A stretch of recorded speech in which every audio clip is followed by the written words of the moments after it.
Un día como hoy muere el hombre al que le debemos la reforma agraria con la creación de los ejidos, la nacionalización de la industria petrolera y el haber brindado asilo político a exiliados españoles durante la Guerra Civil Española.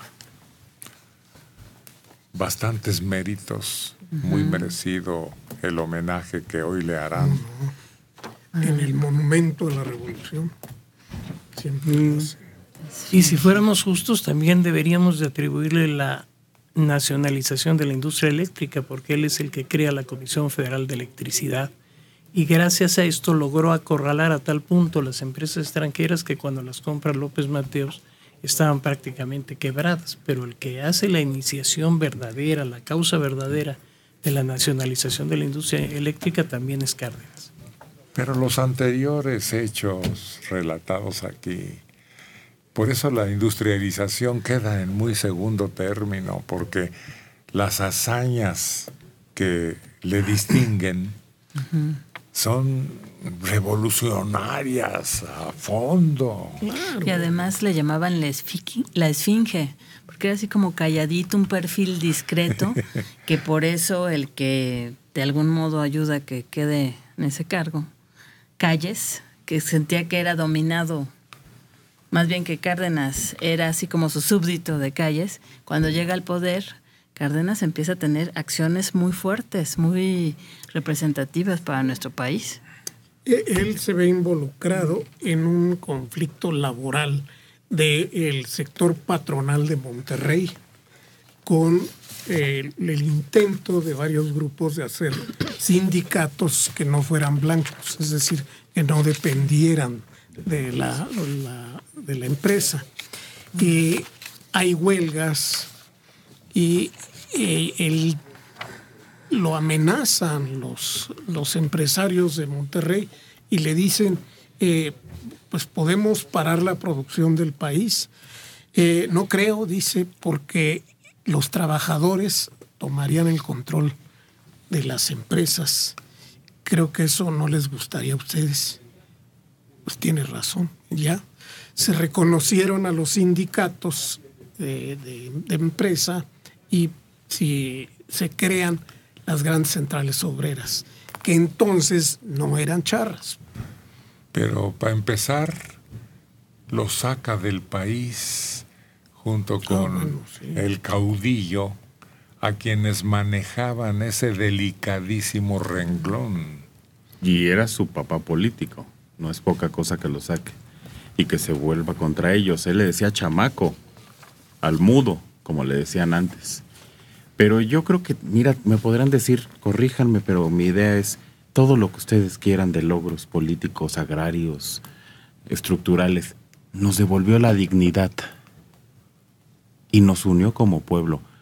Ojalá hubiera vivido un evento donde la gente diga en la calle, ahí les va mis aretes para que paguen el petróleo, ahí les va mi gallina para... Ese sentimiento de ser un país fuerte, unido, digno, orgulloso, hijo, yo no creo que lo volvamos a ver. Qué lástima que no tengamos un hombre de ese tamaño. Hubo un error gravísimo, un lunar que no se ha podido quitar de la historia al nombrar a su sucesor, que en ese tiempo era su palabra o su dedo, como se insiste actualmente, en poner a alguien blandengue, por lo menos que no tenía el empuje y la esencia de aquel. Sí, el presidente Ávila Camacho, porque el otro aspirante era Mújica. Pero el elogio más grande que se puede merecer ese presidente es de caballero. Claro, el sucesor era el presidente Caballero. Y por cierto, ya que estabas hablando, Liliana,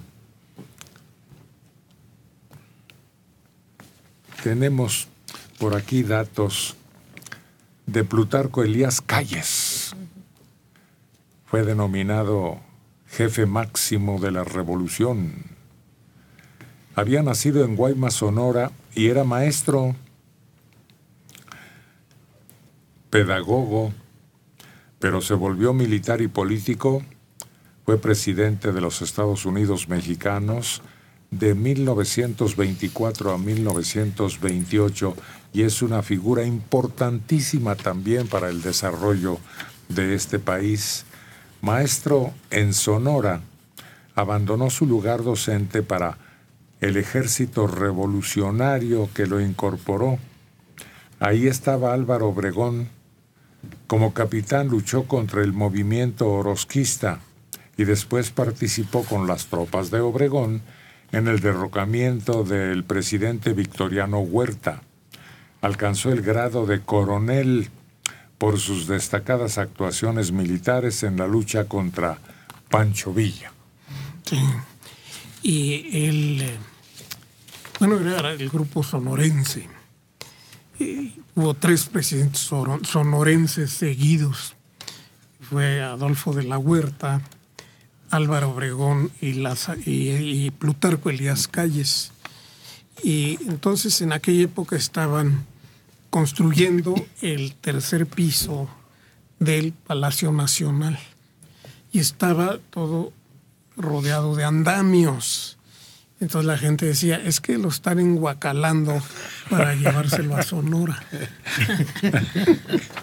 La otra anécdota más curiosa es cuando señala que el que manda vive enfrente. Sí, es que Calles continuó en la vida política después de dejar la presidencia, pensando que podría manejar al chamaco, efectivamente, como llamaba a Cárdenas, que era muy joven, uno de los más jóvenes que ha alcanzado el mérito.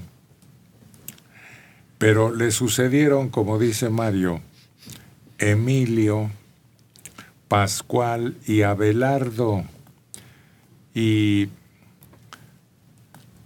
paulatinamente se fue acercando a posiciones más conservadoras.